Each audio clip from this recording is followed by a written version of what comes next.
Hey drummers, Garey Williams is back with another reaction and analysis video. In today's video, we're going to be checking out the one and only Elvin Jones. He does a nice big solo here. You get to really get a taste of his approach toward playing. Let's check out Elvin.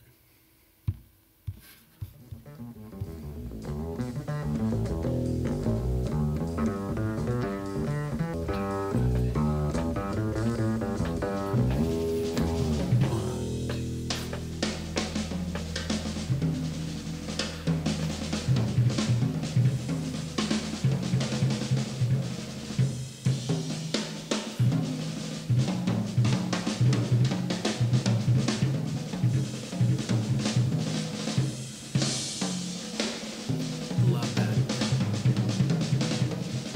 Hand kick. Really high pitch bass drum.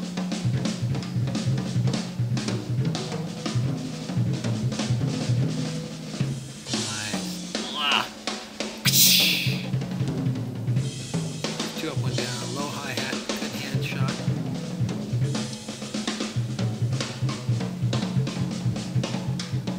So right foot, and then right, left foot.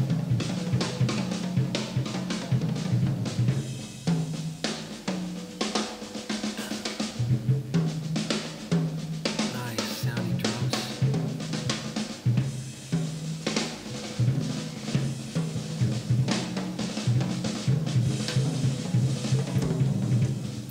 Nice.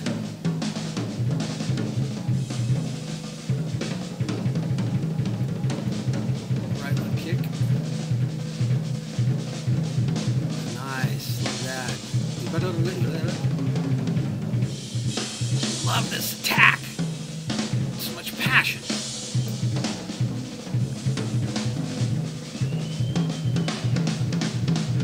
Yeah, right, left, kick. Now, right, left. Boom.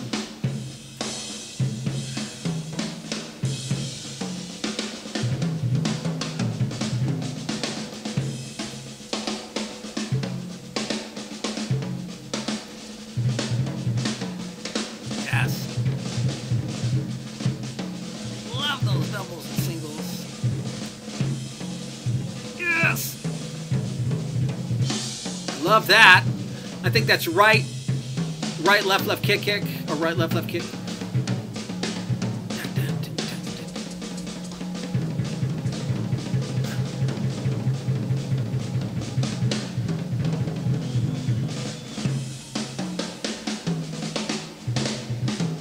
Drum's so cool.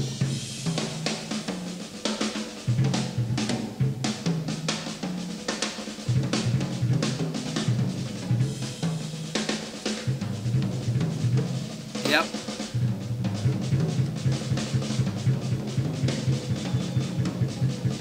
Right, left kick. Love the doubles.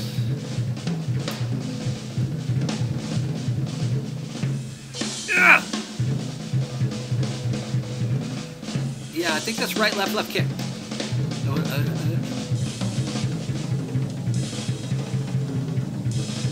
Yes.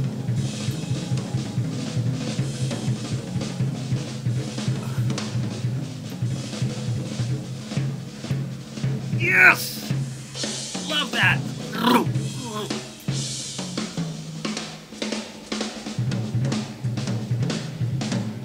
Yes! Left, right, left, kick. So passionate. Yep, right.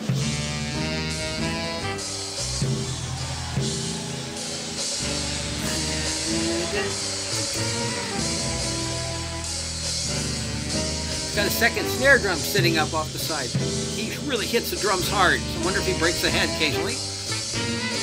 Or somebody else might be playing that. Oh, looks like it might be some percussion parts too.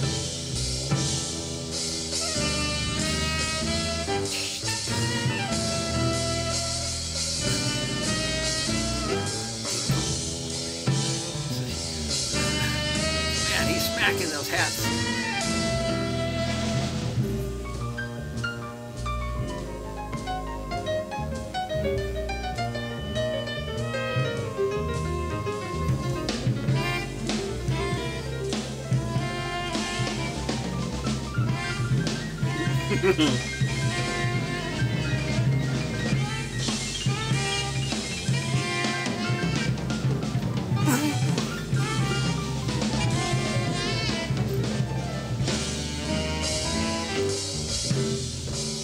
Oh, man.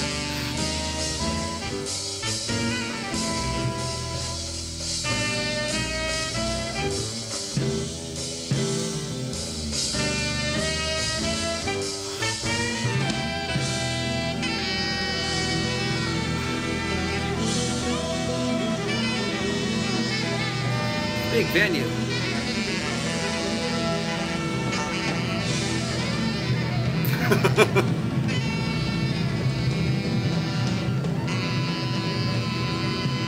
Yes!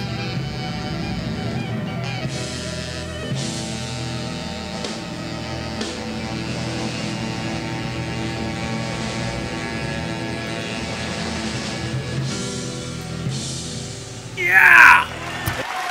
Elvin! Oh, he's such a boy, the way he looks sometimes. Versus a coming at you.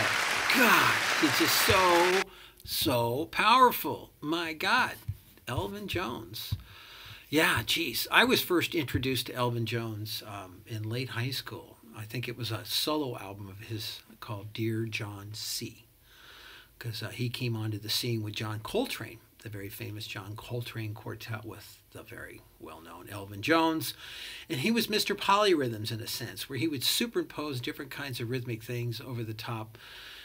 And I actually saw him, it's probably been quite a few years back now, but I was living in the Seattle area at the time, and I went to the Jazz Alley, and the Elvin Jones Jazz Machine group came. And it was very interesting when they traded fours, because they were a little longer sometimes, and you could tell the band was like trying to figure out when he came in. And during the time I was doing a little bit more research and listening and reading up on Elvin, he talked about sometimes my fours take longer than others. He would have this tendency to want to stretch and milk and bend the time. And so there's some really good analysis of his playing in some of John Riley's work. So if you'd like to get inside his head a bit more, I recommend you focus a bit more attention on the John Riley second book called Beyond Bop Drumming, where he actually goes into some style and analysis of Elvin Jones's drumming and transcribes some of the kind of patterns that he would play. But just this ferocious attack where he could play just the silky, smooth, swinging time. It was super blended, and then this wham out of nowhere had these cracks, but they all seemed to kind of fit. And I love the angularness of some of the explosive crashes out of nowhere. I've always heard his sound in the back of my head. You know, first impressions are lasting impressions. And though I study with Jeff Hamilton and, of course, many of the great big band drummers, and have my own book out that's published now called Drummer's Guide to Big Band, so I'm way into the jazz genre, both bebop, big band, and lots of different eras. But he was the first guy that I really started listening to. So I guess that's kind of why I hear drums from more of his interactive standpoint. If you listen to some other really great drummers, Art Blakey would lay down the time. The hi-hat was almost relentlessly always on 2/4. Jimmy Cobb was a superb groove player. Billy Higgins as well. All these great drummers. Elvin was the guy that would interact a lot. You know, he would basically play with the soloist rather than play behind or just in support. It was almost like he was co-soloing with Coltrane. Obviously here I'm focusing mostly on just isolated drum solos. Eventually I'll probably get into some recordings and some tracks. I'm sure I'll do that down the road. There's just a lot of great drummers that I'd like to introduce you all to. Some that were really special to me in my development, and some of the reasons why I really like them. So talked a little bit about what he's playing, didn't go into too many more details. Elvin's very deep, and you really need to listen to his playing over the course of several years of playing with different configurations, certainly with Coltrane, but his own group, the Jazz Machine, which a lot of people in the later years would start obviously fronting their own groups after they were a sideman to famous band leaders. This happens a lot. This is kind of how you start.